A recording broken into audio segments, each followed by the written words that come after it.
السلام علیکم، یہ ہے the voice of the religious. سید الشہداء سیدنا حضرت امیر حمزہ رضی اللہ تعالیٰ عنہ رسول کریم صلی اللہ علیہ وآلہ وسلم کے چچا ہیں۔ دو متضاد روایات کے مطابق آپ رضی اللہ تعالیٰ عنہ رسول اکرم صلی اللہ علیہ وآلہ وسلم کی پیدائش سے 2 یا 4 سال قبل پیدا ہوئے۔ ایک دن حضور رحمت سرکار دو عالم صلی اللہ علیہ وآلہ وسلم صفا کی پہاڑی پر تشریف فرما تھے کہ ابو جہل کا ادھر سے گزر ہوا۔ جب اس نے حضور اکرم صلی اللہ علیہ وآلہ وسلم کو دیکھا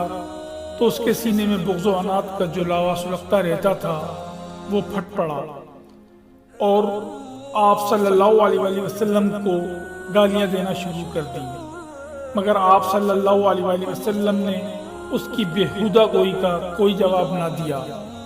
اور اس کی طرف بالکل ہی توجہ نہ دی۔ اس پر وہ اور زیادہ غصے میں آ گیا۔ اس کے ہاتھ میں ایک ڈنڈا تھا، اس نے اس سے آپ صلی اللہ علیہ وآلہ وسلم کو مارنا شروع کیا، یہاں تک کہ آپ صلی اللہ علیہ وآلہ وسلم کا جسم اطہر لہو لہان ہو گیا، مگر آپ صلی اللہ علیہ وآلہ وسلم نے صبر کا دامن مضبوطی سے تھامے رہے اور اسے کوئی جواب نہ دیا۔ دل کا غبار نکال کر ابو جہل اتراتا ہوا اپنے مداحوں کی اس محفل میں جا بیٹھا جو صحن حرم میں اس کے قبیلے کے لوگوں نے منعقد کی تھی۔ اس کے چلے جانے کے بعد حضور اکرم صلی اللہ علیہ وآلہ وسلم بھی خاموشی کے ساتھ اپنے گھر تشریف لے گئے۔ سیدنا حضرت امیر حمزہ رضی اللہ تعالیٰ عنہ حضور پاک صلی اللہ علیہ وسلم کے چچا تھے اور آپ سے بڑی محبت فرماتے تھے، مگر ابھی تک وہ مسلمان نہ ہوئے تھے۔ ان کا معمول تھا کہ وہ صبح کو تیر و کمان لے کر جنگل کی طرف نکل جاتے اور دن بھر شکار کرتے اور شکار کی تلاش میں مصروف رہتے۔ شام کو جب شکار کر کے واپس آتے تو سب سے پہلے حرم شریف میں جاتے، خانہ کعبہ کا طواف کرتے، پھر صحن حرم میں قریش کے سرداروں کی محفلوں میں جاتے، سب سے الیک سلیک کرتے،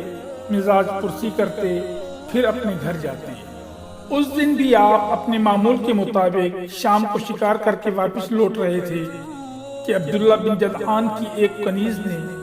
جس نے ابو جہل کے ظلم و ستم کا دل خراش منظر اپنی آنکھوں سے دیکھا تھا، ان کا راستہ روک کر کھڑی ہو گئی اور کہنے لگی، اے ابو عمارہ، آج ابو جہل نے تمہارے بھتیجے کے ساتھ یہ وحشیانہ سلوک کیا کہ پہلے گالیاں دیتا رہا،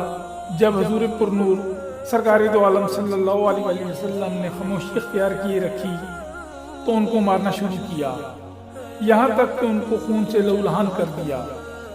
یہ سن کر حضرت امیر حمزہ رضی اللہ تعالیٰ عنہ کے تن بدن میں آگ لگ گئی۔ غصے سے آگ بگولا ہو کر ابو جہل کی تلاش میں آگے بڑھے۔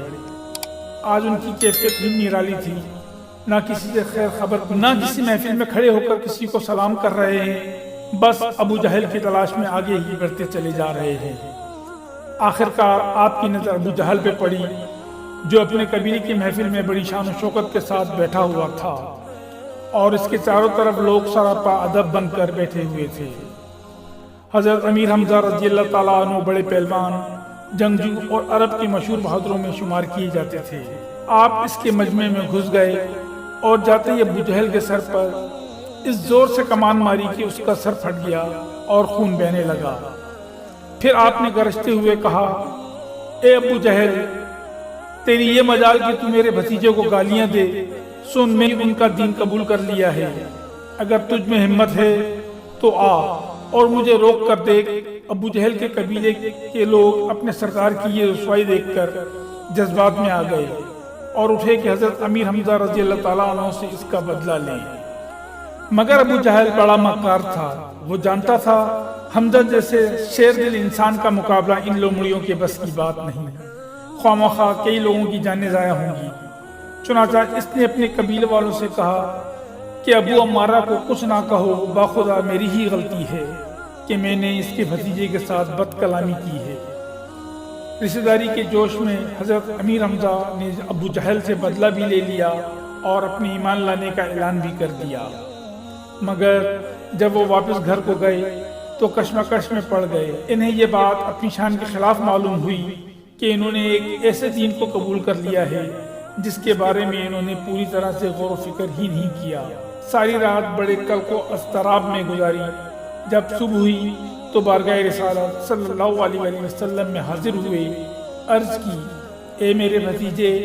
میں ایک ایسی مشکل میں پڑ گیا ہوں جس سے نکلنے کا راستہ میں نہیں جانتا، اور ایسی بات پر میرا قائم رہنا بڑا مشکل ہے جس کے بارے میں مجھے یہ علم نہیں کہ یہ ہدایت ہے یا گمراہی۔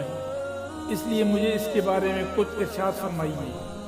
اور اس سلسلے میں مجھ سے کچھ گفتگو کیجیے۔ اللہ کی رضا اور اس کے حکم سے دلوں کو کفر و شرک اور گناہوں سے پاک کرنے والے نبی صلی اللہ علیہ وآلہ وسلم نے حضرت حمزہ رضی اللہ تعالیٰ عنہ کے سامنے اسلام کی حقانیت کو بڑے ہی دل نشین انداز میں پیش فرمایا۔ حضرت حمزہ نے اسی وقت سچے دل سے اسلام قبول فرما لیا اور کہا کہ میں دل کی عطا گہرائیوں سے گواہی دیتا ہوں اللہ وحدہ لا شریک ایک ہے، اور آپ اللہ رب العزت کے سچے رسول ہیں۔ آپ کے ایمان لانے سے عالم کفر پر ایک روک طاری ہو گیا اور بے آسرا مسلمانوں کو بڑی طاقت و قوت حاصل ہوئی۔ اسلام کے تحفظ اور حضور رحمت صلی اللہ علیہ وآلہ وسلم کے دفاع میں آپ ہر جگہ پیش رہے اور اپنی فکری شجاعت و جواں مردی سے دشمنان اسلام کو گاجر مولی کی طرح کاٹ کر جہنم رسید کیا۔ دشمنان اسلام پر آپ کا ایسا روب طاری رہتا کہ کوئی آپ کے مقابلے میں آنے کی جرات نہ کرتا،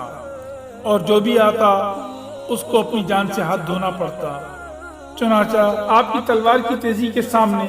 کسی میں آنے کی جرت نہ رہی تو ہند بنت عتبہ، جس کے باپ کی گردن آپ نے جنگ بدر میں اڑائی تھی، اپنے غلام وحشی سے کہا کہ اگر تم حمزہ کو قتل کر دو تو اس کے بدلے میں تمہیں آزاد کر دوں گی۔ وحشی بڑا ماہر نشانے باز تھا۔ وہ ایک جگہ زہر میں بجھایا ہوا نیزہ لیے چھپ کر بیٹھ گیا اور برابر آپ کی طاق میں رہا۔ جب حضرت حمزہ رضی اللہ تعالیٰ عنہ مقابلہ کرتے ہوئے اس کے قریب سے گزرے تو اس نے آپ پر نیزے سے وار کیا جو آپ کی ناف پر لگا اور پشت کی طرف سے نکل گیا، اور آپ فرش زمین پر آ گئے، اور اس طرح سے آپ نے اللہ کی راہ میں جام شہادت نوش کر لیا۔ اس وقت آپ کی عمر شریف 54 سال کی تھی۔ بعد شہادت ہند بنت عتبہ نے آپ کی ناش مبارک کی بے حرمتی کی اور پیٹ چاک کر کے آپ کے کلیجوں کو نکالا اور کچا ہی چبا کر نگلنا چاہی مگر نگل نہ سکی۔ جب آپ کی شہادت ہوئی تو حضور اکرم صلی اللہ علیہ وآلہ وسلم کو بڑا رنج ہوا اور ناش مبارک کی بے حرمتی دیکھ کر آپ صلی اللہ علیہ وآلہ وسلم کی چشمے مبارک سے آنسو روا ہو گئے، اور جب آپ صلی اللہ علیہ وآلہ وسلم نے شہداء احد کی نماز جنازہ پڑھائی تو ہر شہید کے ساتھ آپ کی بھی نماز جنازہ پڑھائی۔ اس طرح آپ کو یہ نمایاں اعزاز حاصل ہوا کہ حضور رحمت عالم صلی اللہ علیہ وآلہ وسلم نے 70 بار آپ کی نماز جنازہ پڑھی۔ سیدنا امیر حمزہ رضی اللہ تعالیٰ عنہ کی شہادت کا جو اندوناک واقعہ پیش آیا اور اللہ تعالیٰ نے جو آپ کو سرفرازی اور عظمت عطا فرمائی، اس کا تذکرہ مختلف کتب احادیث اور کتب تواریخ میں موجود ہے۔ ان میں سے چند ایک مندرجہ ذیل ہیں۔ حضرت جابر بن عبداللہ رضی اللہ تعالیٰ عنہما سے روایت ہے کہ رسول اکرم صلی اللہ علیہ وآلہ وسلم نے فرمایا، حمزہ بن عبد المطلب تمام شہیدوں کے سردار ہیں، اور وہ شخص بھی سید الشہداء ہے جس نے کسی ظالم بادشاہ کے سامنے کلمہ حق بلند کیا اور اسے اچھائیوں کا حکم دیا اور برائیوں سے روکا تو اسے شہید کر دیا گیا۔ حضرت سعد بن ابی وقاص رضی اللہ تعالیٰ عنہ بیان کرتے ہیں کہ جنگ احد کے دن حضرت حمزہ بن عبد المطلب رسول اللہ صلی اللہ علیہ وآلہ وسلم کے سامنے دشمنوں سے لڑ رہے تھے اور کہہ رہے تھے، انا اسد اللہ، یعنی میں اللہ کا شیر ہوں۔